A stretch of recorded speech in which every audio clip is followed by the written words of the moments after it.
Cordial saludo, estimados estudiantes.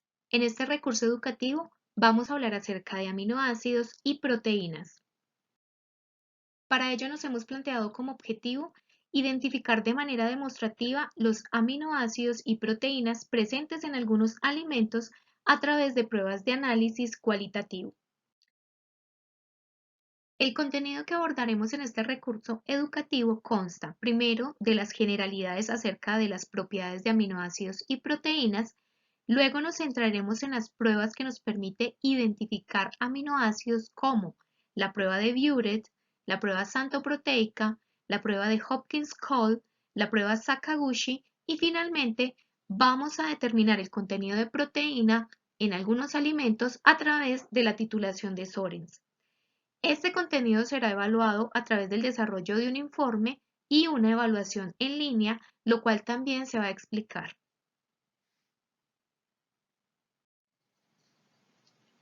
Pasemos a hablar ahora acerca de los aminoácidos, unas biomoléculas de gran importancia y que hacen parte de otro grupo que se llama proteínas. Los aminoácidos son la base de las proteínas. Algunos se denominan esenciales porque el propio organismo no puede sintetizarlo por sí mismo y deben ser captados a partir de los alimentos. ¿Cuáles son esos aminoácidos esenciales? Están el triptófano, treonina, valina, lisina, leucina, metionina, histidina, fenilalanina y la isoleucina. Recordemos que los aminoácidos están compuestos o se caracterizan por tener en su estructura química un grupo ácido carboxílico o carboxilato y un grupo amino. Además, tienen una cadena carbonada y un átomo de hidrógeno.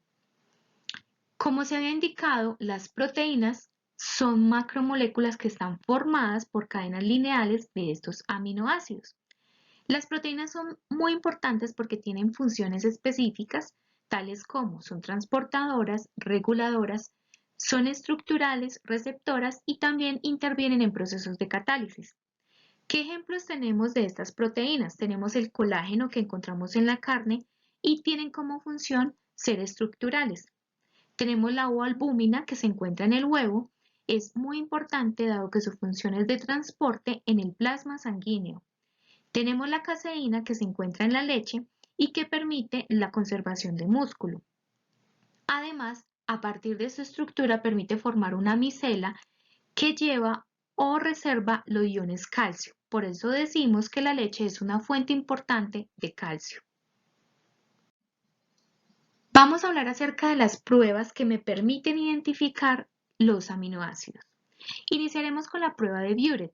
En la prueba de Biuret tenemos pues en general para determinar proteínas. Estas reaccionan a través de o la formación de un complejo con el cobre. Así observaremos que si tenemos una coloración violeta, significa que esa solución o ese alimento contiene proteínas, es decir, esta prueba es general para identificar si hay presencia de proteínas allí por la formación de ese complejo violeta entre el cobre y los grupos amino de los aminoácidos que están contenidos en la proteína. La prueba santoproteica es una prueba que permite identificar los aminoácidos que tienen grupos fenil en su estructura, como por ejemplo el triptófano, la tirosina y la fenilalanina. ¿Por qué es específico para estos tres aminoácidos? Porque se da una reacción de nitración en el grupo benceno. Y esto se identifica a nivel de laboratorio porque se observa que se forma un precipitado amarillo cuando se adiciona el reactivo para realizar la prueba santoproteica. Entonces, prueba de Biuret me permite identificar en general si tengo una proteína, pero la prueba santoproteica me permite identificar si en ese alimento yo tengo triptófano, tirosina o fenilalanina. En el caso de la prueba de Hopkins-Cole, me permite identificar solamente el triptófano. A través de la reacción con ácido glioxílico en un medio ácido, forma un compuesto violeta. Para el caso de la prueba de Sakaguchi, esta permite identificar el aminoácido arginina. Dado que reacciona la arginina con el alfa-naftol, en presencia del boruro de sodio y un medio básico formando un compuesto rojizo que es característico para esta prueba de Sakaguchi. Significa entonces que si me da una prueba positiva, en el caso de Hopkins Cole, donde se forma un compuesto violeta, significa que ese alimento tendría triptófano. O si aplico a un alimento la prueba de Sakaguchi y observo una coloración rojiza, significa que ese alimento tiene arginina. Es importante cuando analizamos los alimentos para identificar los aminoácidos, conocer primero qué aminoácidos tienen estos alimentos.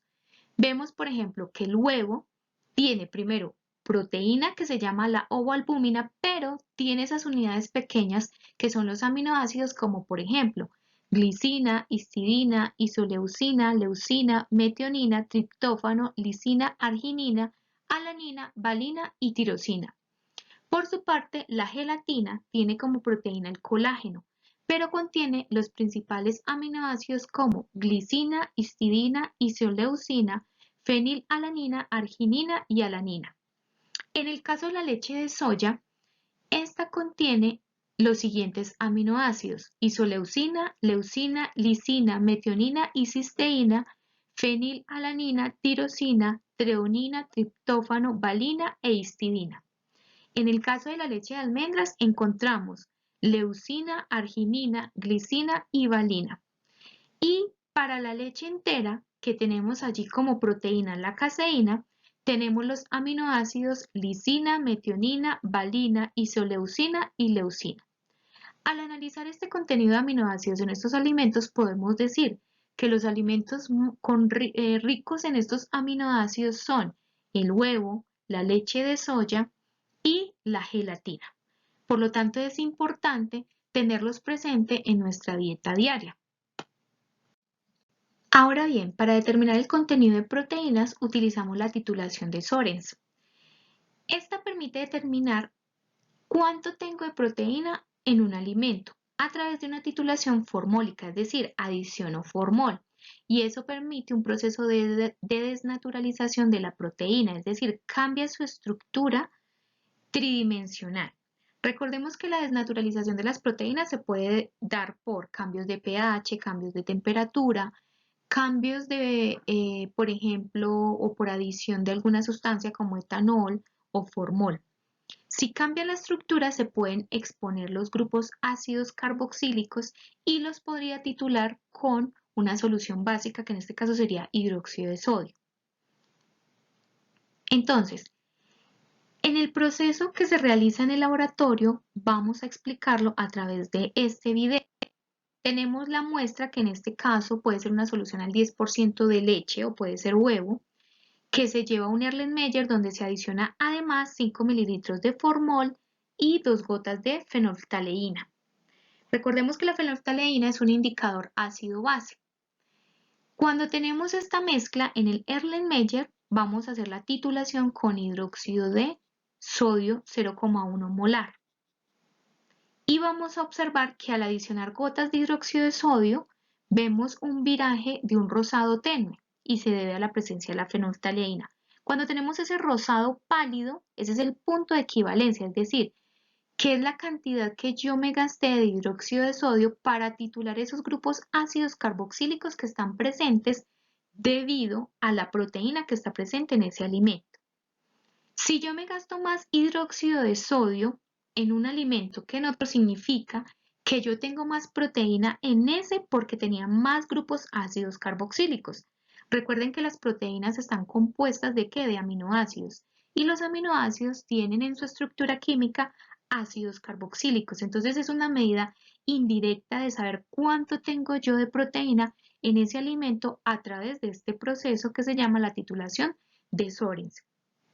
Así, conociendo el volumen de hidróxido de sodio que me gasté en la titulación por la concentración del hidróxido, voy a conocer el número de equivalentes de grupo ácido carboxílico que tiene cada uno de esos alimentos y por ende conocer o determinar cuál tiene mayor contenido de proteína.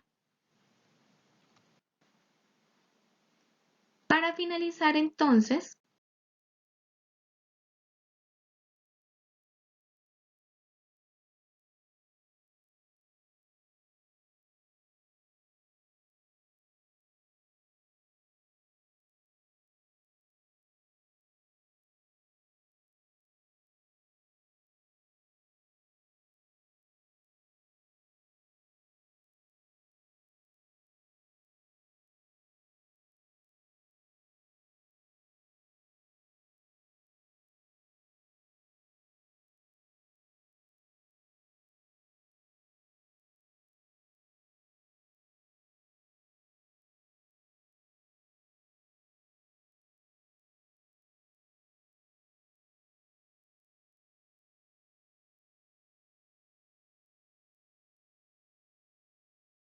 Para evaluar el contenido de este recurso educativo, se propone entonces desarrollar un ejercicio de análisis y además desarrollar un quiz o evaluación en línea.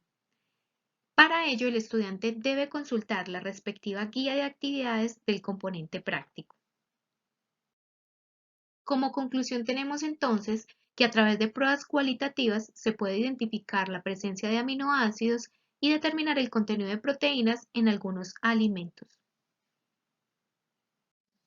Estas son las referencias utilizadas para desarrollar este recurso educativo. Muchas gracias por la atención.